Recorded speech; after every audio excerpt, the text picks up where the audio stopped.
ವಿದ್ಯಾರ್ಥಿಗಳೇ ನಮಸ್ಕಾರ. ನಾನು ರಾಜಶೇಖರ್ ಎಸ್, ಸಹಾಯಕ ಪ್ರಾಧ್ಯಾಪಕ, ಸಮಾಜಶಾಸ್ತ್ರ ವಿಭಾಗ, ಸರ್ಕಾರಿ ಪ್ರಥಮ ದರ್ಜೆ ಕಾಲೇಜು, ಬನ್ನೂರು, ಟಿ. ನರಸೀಪುರ ತಾಲೂಕು, ಮೈಸೂರು ಜಿಲ್ಲೆ. ಮೈಸೂರು ವಿಶ್ವವಿದ್ಯಾಲಯವು ಅಂತಿಮ BA 5ನೇ ಚಾತುರ್ಮಾಸದ ಸಮಾಜಶಾಸ್ತ್ರ ವಿದ್ಯಾರ್ಥಿಗಳಿಗೆ ನಿಗದಿಪಡಿಸಿರುವ ಪಠ್ಯಕ್ರಮದಂತೆ paper rural society and reconstruction ಈ ಒಂದು ಪತ್ರಿಕೆಯ ಚಾಪ್ಟರ್ 3 ಮಾರ್ಕೆಟ್ಸ್ ಹಿಸ್ಟಾರಿಕಲ್ ಬ್ಯಾಕ್ಗ್ರೌಂಡ್ ಈ ಒಂದು ಅಧ್ಯಾಯದಲ್ಲಿ ಉಪಶೀರ್ಷಿಕೆಯಾದಂಥ role of state to promoting virtual and online markets and its impact, ಅಂತರ್ಜಾಲ ಮಾರುಕಟ್ಟೆ ಉನ್ನತಿಯಲ್ಲಿ ಕೇಂದ್ರ ಸರ್ಕಾರದ ಪಾತ್ರ ಹಾಗೂ ಅದರ ಪ್ರಭಾವ, ಈ ಒಂದು ವಿಷಯದ ಕುರಿತಂತೆ ಇವತ್ತು ನಾನು ನಿಮಗೆ ಮಾಹಿತಿಯನ್ನು ನೀಡಲಿದ್ದೇನೆ. ಭಾರತದ ಗ್ರಾಮೀಣ ಸಮಾಜದಲ್ಲಿ ರೈತರು ಹಿಂದೆ ತಮಗೆ ಬೇಕಾದಷ್ಟು ಅಗತ್ಯವಾದಷ್ಟು ಕೃಷಿ ಉತ್ಪನ್ನಗಳನ್ನು ಬೆಳೀತಾ ಇದ್ದರು. ಆಧುನಿಕ ಕೃಷಿಯಿಂದಾಗಿ ಇವತ್ತು ಕೃಷಿ ಉತ್ಪಾದನೆಯಲ್ಲಿ ಹೆಚ್ಚಳವಾಗಿ ಅದನ್ನು ಮಾರುಕಟ್ಟೆಯಲ್ಲಿ ಮಾರಾಟ ಮಾಡ್ತಾ ಇದ್ದಾರೆ. ಹಿಂದೆ ತಾವು ಉತ್ಪಾದನೆ ಮಾಡಿದಂಥ ಕೃಷಿ ಉತ್ಪನ್ನಗಳನ್ನು ಜಾತ್ರೆಗಳಲ್ಲಿ, ಸಂತೆಗಳಲ್ಲಿ, ಸಾಂಪ್ರದಾಯಿಕ ಮಾರುಕಟ್ಟೆಗಳಲ್ಲಿ ಮಾರಾಟ ಮಾಡ್ತಿದ್ರು. ಆದರೆ ಇವತ್ತು 21ನೇ ಶತಮಾನದಲ್ಲಿ ತಂತ್ರಜ್ಞಾನದಿಂದಾಗಿ ರೈತರಿಗೆ ಅಂತರ್ಜಾಲದ ಮಾರುಕಟ್ಟೆ ವ್ಯವಸ್ಥೆಯನ್ನು ಕಲ್ಪಿಸಿಕೊಡಲಾಗಿದೆ. ಅದರ ಮುಖಾಂತರವಾಗಿ ತಾವು ತಮ್ಮ ಕೃಷಿ ಉತ್ಪನ್ನಗಳನ್ನು ಮಾರಾಟ ಮಾಡಲಿಕ್ಕೆ ಅನುಕೂಲಕರವಾದಂಥ ವಾತಾವರಣವನ್ನು ನಿರ್ಮಾಣ ಮಾಡಿಕೊಡಲಾಗಿದೆ. Introduction. Marketing of agricultural commodities developed after the man was able to produce more food than he needed for himself, and the exchange of his products with others started. This transition from production for consumption to production for exchange came about slowly. About century ago, farmers used to consume most of what they produced, but now most of what the farmers produce is exchanged for other things what they require. This tendency has increased their dependency on marketing, which has resulted in the overall development of the market mechanism. E-commerce is buying and selling of goods and service over the internet. Before e-commerce, buying and selling were done without internet physically in the markets. But after the arrival of e-commerce in India, our life has become more convenient because of its number of advantages. The advantages offered by e-commerce or online shopping of anything at any time and at any place. Customers can find the products on e-commerce websites which is now available in physical markets. It reduces cost and time. Without stepping out from home, we can get our product at home. Along with the e-commerce, there is also a popular term called e-business, due to which the business of enterprises has increased electronically with the help of internet, by which they can reach to many customers which increase their sales. ನೋಡಿ, ಈ ಒಂದು ಇ-ಕಾಮರ್ಸಿಂದಾಗಿ, ಈ ಬಿಸ್ನೆಸ್ಸಿಂದಾಗಿ ಇಲ್ಲಿ ಏನು ಸಾಮರ್ಥ್ಯದಲ್ಲಿ ಬೆಳವಣಿಗೆ, ಕಡಿಮೆ ವೆಚ್ಚಗಳು, ಸೊಗಸಾದಂಥ ಸಂವಹನ, ಉತ್ತಮವಾದಂಥ ನಿಯಂತ್ರಣ, ಸುಧಾರಿತ ಗ್ರಾಹಕರ ಸೇವೆ, ಸ್ಪರ್ಧಾತ್ಮಕವಾದಂಥ ಅನುಕೂಲತೆ, ಈ ಒಂದು ಇ-ಕಾಮರ್ಸ್ ಇದ್ದಂಥ ಈ ಥರದ ಅನುಕೂಲಗಳು. ಈಗ ಯಾವುದೇ ಒಬ್ಬ ವ್ಯಕ್ತಿ ತನಗೆ ಬೇಕಾದಂತಹ ಪದಾರ್ಥಗಳನ್ನು ಮನೆಯಲ್ಲೇ ಕುಳಿತು ಅದನ್ನು ವೀಕ್ಷಣೆ ಮಾಡಿ ಅದನ್ನು ಪರ್ಚೇಸ್ ಮಾಡಲಿಕ್ಕೆ ಇವತ್ತು ಅಂತರ್ಜಾಲ ಮಾರುಕಟ್ಟೆ ಅನುಕೂಲಕರವಾದಂಥ ವಾತಾವರಣವನ್ನು ನಿರ್ಮಾಣ ಮಾಡಿದೆ. ಹಾಗಾದರೆ what is online marketing? Online marketing is the leveraging web based channels to spread message about a companies brand products or service to its potential customers. The methods and techniques used for online marketing include email, social media, display, advertising, search engine optimization, Google AdWords, and more. The objective of marketing is to reach potential customers through the channels where they spend their time regarding reading, searching, shopping and socialising online. ಇಲ್ಲಿ ಈ ಒಂದು online ಮಾರುಕಟ್ಟೆ ಅಂತಂತಂದರೆ, online ಮಾರುಕಟ್ಟೆ ಎನ್ನುವಂಥದ್ದು ಕಂಪನಿಯ brand ಉತ್ಪನ್ನಗಳು ಅಥವಾ ಸೇವೆಗಳ ಬಗ್ಗೆ ಸಂಭಾವ್ಯ ಗ್ರಾಹಕರಿಗೆ ಸಂದೇಶವನ್ನು ಹರಡಲು ವೆಬ್ ಆಧಾರಿತ ಚಾನಲ್ಗಳನ್ನು ಹತೋಟಿಗೆ ತರುವ ಒಂದು ಅಭ್ಯಾಸವಾಗಿದೆ, ಒಂದು ಕ್ರಿಯೆ ಆಗಿದೆ. Online marketing is the leveraging web based channels. ಹಾಗೆಯೇ ಇಲ್ಲಿ ಆನ್ಲೈನ್ ಮಾರ್ಕೆಟಿಂಗ್ ಬಳಸೋ ವಿಧಾನಗಳು ಮತ್ತು ತಂತ್ರಗಳು ಯಾವ್ಯಾವ ಅಂದರೆ, ಇಮೇಲ್, ಸಾಮಾಜಿಕ ಮಾಧ್ಯಮ, ಪ್ರದರ್ಶನ ಜಾಹೀರಾತು, ಸರ್ಚ್ ಎಂಜಿನ್ ಆಪ್ಟಿಮೈಸೇಷನ್, ಗೂಗಲ್ ಅಡ್ವರ್ಡ್ಸ್ ಮತ್ತು ಹೆಚ್ಚಿನವುಗಳನ್ನು ಒಳಗೊಂಡಿದೆ. ಇವುಗಳ ಮುಖಾಂತರವಾಗಿ ಕಂಪನಿಗಳು ತಮ್ಮ ಉತ್ಪನ್ನಗಳನ್ನು ಪ್ರಚಾರ ಮಾಡಲಿಕ್ಕೆ ಈ ಒಂದು ವೇದಿಕೆಯನ್ನು ನಿರ್ಮಾಣ ಮಾಡಿಕೊಂಡಿದ್ದಾವೆ. ಹಾಗೆಯೇ ಆನ್ಲೈನ್ನಲ್ಲಿ ಓದಲು ಮತ್ತು ಹುಡುಕಲು ಶಾಪಿಂಗ್ ಮಾಡಲು ಇಲ್ಲಿ ಅವಕಾಶವಾಗಿದೆ. ನೋಡಿ, the objective of marketing is to reach potential customers through the channels where they spend their time reading, searching, shopping and socialising. ಅವ್ರಿಗೆ ಬೇಕಾದಂತಹ ಏನು ಪದಾರ್ಥಗಳೇನಿದ್ದಾವೆ, ಏನು ಕೃಷಿ ಉತ್ಪನ್ನಗಳೇನಿದೆ ಅವುಗಳ ಗುಣಮಟ್ಟದ ಆಧಾರದ ಮೇಲೆ ಅದನ್ನು ಸರ್ಚ್ ಮಾಡಿ ಕೊಂಡ್ಕೊಳ್ಳಿಕ್ಕೆ ಈ ಒಂದು ಆನ್ಲೈನ್ ಮಾರುಕಟ್ಟೆ ಅನ್ನುವಂಥದ್ದು ಒಳ್ಳೆ ವೇದಿಕೆ ಆಗಿದೆ ಅಂತ ನಾವು ಹೇಳ್ಬೋದು. ಹಾಗಾದರೆ next, what is virtual marketing?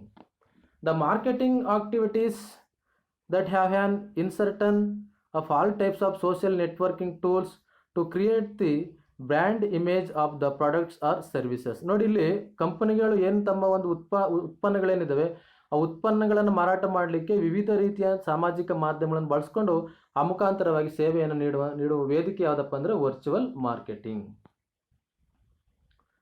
Next, role of state in promoting virtual and online markets. Government realise the importance of virtual and online markets business in day to day life. Here are the various steps that are undertaken by the Indian government for moving towards an e-commerce based purchase. Setting up agricultural trading facility. The government of India started an online trading platform for farmers in order to connect them to a network of wholesale agricultural markets. In the beginning, only 12 different farm commodities were traded on the online platform, but now 21 regulated wholesale markets from 8 different states have integrated into this platform. For the context of this agricultural e-commerce marketplace, around 7,000 mandis are in the big picture. Apart from this, the government of India under the Ministry of Women and Child Development launched an e-commerce portal for women entrepreneurs known as ಮಹಿಳಾ. ಇದರ ಜೊತೆಗೆ ಮಹಿಳಾ ಮತ್ತು ಮಕ್ಕಳ ಕಲ್ಯಾಣ ಅಭಿವೃದ್ಧಿ ಇಲಾಖೆ ಮಹಿಳಾ ಅನ್ನುವಂಥ ಒಂದು ಕಾರ್ಯಕ್ರಮವನ್ನು ಲಾಂಚ್ ಮಾಡುತ್ತೆ. ಕಾರಣ ಅಂತಂದರೆ ಮಹಿಳೆಯರಲ್ಲಿ ಸ್ವಉದ್ಯೋಗವನ್ನು ನಿರ್ಮಾಣ ಮಾಡಿಕೊಳ್ಳಿಕ್ಕೆ ಈ ಒಂದು ಮಹಿಳಾ ಅನ್ನುವಂಥ ಒಂದು ಕಾರ್ಯಕ್ರಮವನ್ನು ಲಾಂಚ್ ಮಾಡುತ್ತೆ.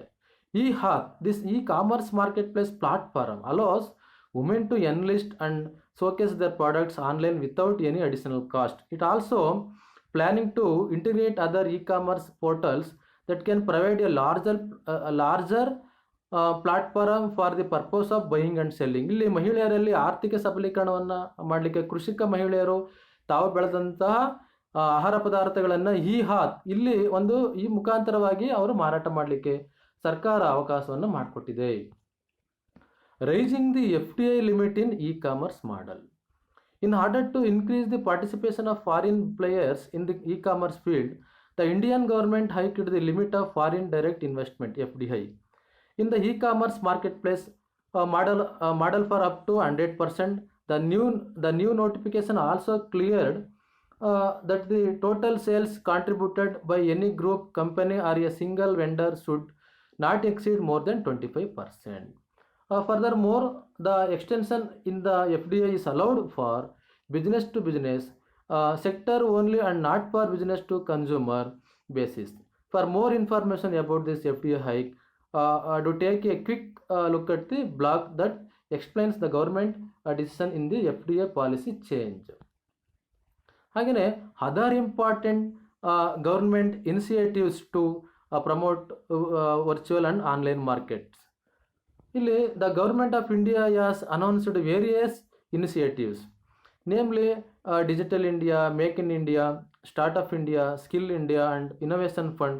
The timely and effective implementation of such programs will likely support growth of e-commerce in the country. Some of the major initiatives taken by the government to promote e-commerce in the India are as follows. ಇಲ್ಲಿ ಈ ಒಂದು ಅಂತರ್ಜಾಲ ಮಾರುಕಟ್ಟೆಯನ್ನು ಉನ್ನತೀಕರಣ ಮಾಡಲಿಕ್ಕೆ ಇವುಗಳೆಲ್ಲವೂ ಕೂಡ ಈ ಥರದ ಮೇಲ್ಕಂಡ ಕಾರ್ಯಕ್ರಮಗಳು ಇವು ಪೂರಕವಾಗಿದ್ದಾವೆ ಅಂತ ಈ ಸಂದರ್ಭದಲ್ಲಿ ಹೇಳ್ಬೋದು. Government market place GEM signed a memorandum of understanding with Union Bank of India to facilitate a cashless, paperless, and transparent payment system for an array of service in October 2019. Under the Digital India movement, government launched various initiatives like Umang, Startup India portal, Bharat Interface for Money, etcetera to boost digitisation. ಈ ಅಂತರ್ಜಾಲ ಮಾರುಕಟ್ಟೆಯಲ್ಲಿಯೂ ಪ್ರಗತಿದಾಯಕವಾಗಿ ಕಾರ್ಯಪ್ರವೃತ್ತ ಆಗಬೇಕಾದ್ರೆ ಈ ಮೇಲ್ಕಂಡ ಈ ಆ್ಯಪ್ಗಳೇನಿದೆ ಈ ಆ್ಯಪ್ಗಳು ಕೂಡ ಪೂರಕವಾದಂಥ ಆ್ಯಪ್ಗಳು ಅಂತ ಹೇಳ್ಬೋದು. ಕೊನೆಯದಾಗಿ ನಾವು ಹೇಳೋದಾದರೆ ಇಲ್ಲಿ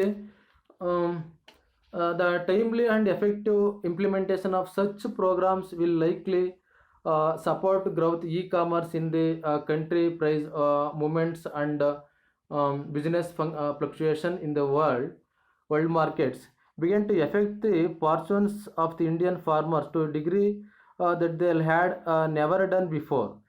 The farmers in his choice of crops came to attach much greater importance to market demand and price than to needs of his home and his immediate neighbors in the village. ಇಲ್ಲಿ ಏನು ಈಗ online market ಅನ್ನುವಂಥದ್ದು ಅಂತರ್ಜಾಲದ ಮೂಲಕ ಉತ್ಪನ್ನಗಳು ಮತ್ತು ಸೇವೆಗಳನ್ನು ಉತ್ತೇಜಿಸಲು ಅಥವಾ ವಿವಿಧ ಥರದ ಉಪಕರಣಗಳನ್ನು ಬಳಸ್ಕೊಂಡು ಈ ಒಂದು ಮುಖಾಂತರವಾಗಿ ಅಂದರೆ ಗ್ರಾಹಕರಿಗೆ ಅವುಗಳ ಬಗ್ಗೆ ಅರಿವನ್ನು ಮೂಡಿಸುವಂಥದ್ದು. ಜೊತೆಗೆ ಇಲ್ಲಿ ಅಂತರ್ಜಾಲದಲ್ಲಿ ಲಭ್ಯ ಇರುವ ಹೆಚ್ಚುವರಿ ಚಾನಲ್ಗಳು ಮತ್ತು ಮಾರ್ಕೆಟಿಂಗ್ ಕಾರ್ಯವಿಧಾನಗಳಿಂದ ಆನ್ಲೈನ್ ಮಾರುಕಟ್ಟೆ ಸಾಂಪ್ರದಾಯಿಕ ವ್ಯಾಪಾರೋದ್ಯಮಕ್ಕಿಂತ ವ್ಯಾಪಕವಾದ ಮಾರ್ಕೆಟಿಂಗ್ ಅಂಶಗಳನ್ನು ಒಳಗೊಂಡಿದೆ. ಈ ಒಂದು ಪರಿಸ್ಥಿತಿ ರೈತರು ಇವತ್ತಿನ ಒಂದು ಕೃಷಿಯಲ್ಲಾದಂಥ ಆಧುನಿಕತೆಯಿಂದಾಗಿ ಇವತ್ತೇನಾಗ್ತಿದೆ ಅಂತಂದರೆ ಪ್ರಸ್ತುತ ರೈತರು ಮಾರುಕಟ್ಟೆ ಆಧಾರಿತ ಕೃಷಿ ಉತ್ಪನ್ನಗಳನ್ನು ಮಾರುಕಟ್ಟೆಯಲ್ಲಿ ನಮ್ಮ ಯಾವ ಕೃಷಿ ಉತ್ಪನ್ನಗಳಿಗೆ ಯಾವ ರೀತಿಯಾದಂಥ ಬೇಡಿಕೆ ಇದೆ ಆ ಒಂದು ಬೇಡಿಕೆಗೆ ತಕ್ಕದಂಥ ಕೃಷಿ ಉತ್ಪನ್ನಗಳನ್ನು ಇವತ್ತು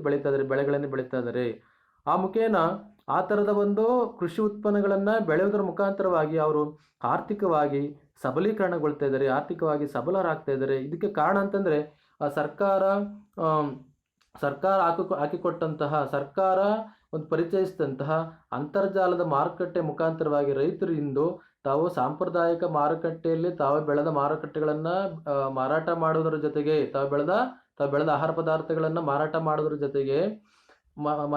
ಜೊತೆಗೆ ಅಂತರ್ಜಾಲದ ಮುಖಾಂತರವಾಗಿ ಅಂತರ್ಜಾಲದ ಮಾರುಕಟ್ಟೆಯನ್ನು ಬಳಸ್ಕೊಂಡು ಕೂಡ ತಮ್ಮ ಒಂದು ಕೃಷಿ ಉತ್ಪನ್ನಗಳನ್ನು ಇವತ್ತು ಮಾರಾಟ ಮಾಡಿ ಆರ್ಥಿಕವಾಗಿ ಸಬಲೀಕರಣಗೊಳ್ತಾ ಇದ್ದಾರೆ ಅಂತೇಳಿ ಈ ಸಂದರ್ಭದಲ್ಲಿ ಹೇಳ್ತಾ ಈ ಒಂದು ಸೆಷನನ್ನು ಎಂಡ್ ಮಾಡ್ತೀನಿ.